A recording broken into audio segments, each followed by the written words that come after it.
Israel's Prime Minister Benjamin Netanyahu has apologized to its Turkish counterpart for an attack on an aid flotilla that left several Turks dead.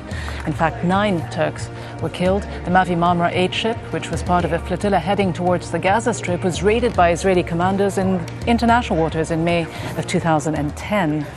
Let's get more on this now. This news that we just mentioned coming out of Israel, where the Prime Minister Benjamin Netanyahu has called Turkey's Prime Minister Recep Tayyip Erdogan to apologize over the Mavi Marmara raid.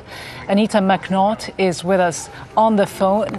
She's with us in vision, in fact, from Cairo. Anita, it's good to see you now. Of course, President Obama is said to have arranged for this phone call before leaving Israel. We know the Turkish Prime Minister had been waiting for an apology from Israel for quite some time. How far would this apology likely go in restoring relations between Turkey and Israel?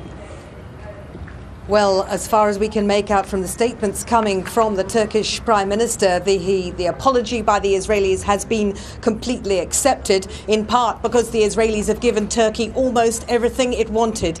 The apology has been full. It appears to be sincere.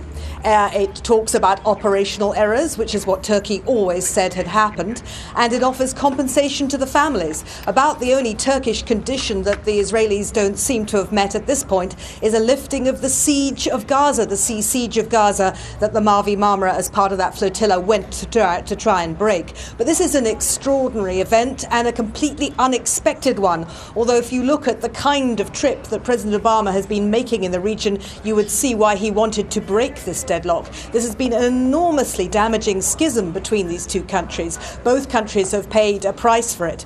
And to have this resolved in this way is unexpected, but won't be unwelcome on either side. Just how well do you think, Anita, will this go down in Turkey among Turks, where quite a few of them were, in fact, seemingly happy that the Prime Minister had taken such a hard line against Israel?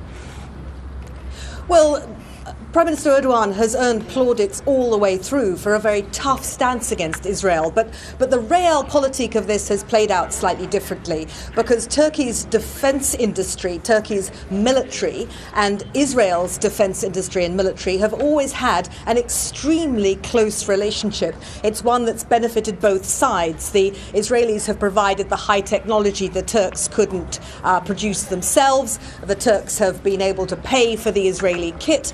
And of course, given their regional positions, their straddling of the Mediterranean, the sort of sharing of intel and sharing of strategies, and in a sense, the sort of equivalence they had, the Israelis would say to the Turks that the Kurdish problem had some parallels with the Palestinian problem. They would talk terrorism together. So this was, in fact, a very useful relationship if the military side of things is all that you care about. Some Turks might see that as an entirely unhelpful relationship and be displeased that Erdogan this much has buried the hatchet. But I think overriding all of this is an issue of national pride. What the Israelis are not saying to Turkey anymore is you should never have sent the Mavi Marmara. That isn't up for discussion. What the Israelis have given to Turkey is almost everything that the Turkish government said they wanted, plus an admission of operational errors, that 9 Turks died who should not have died in this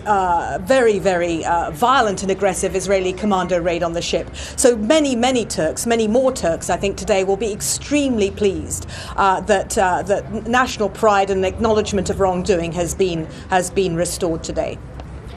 Anita McNaught, thanks very much, Anita.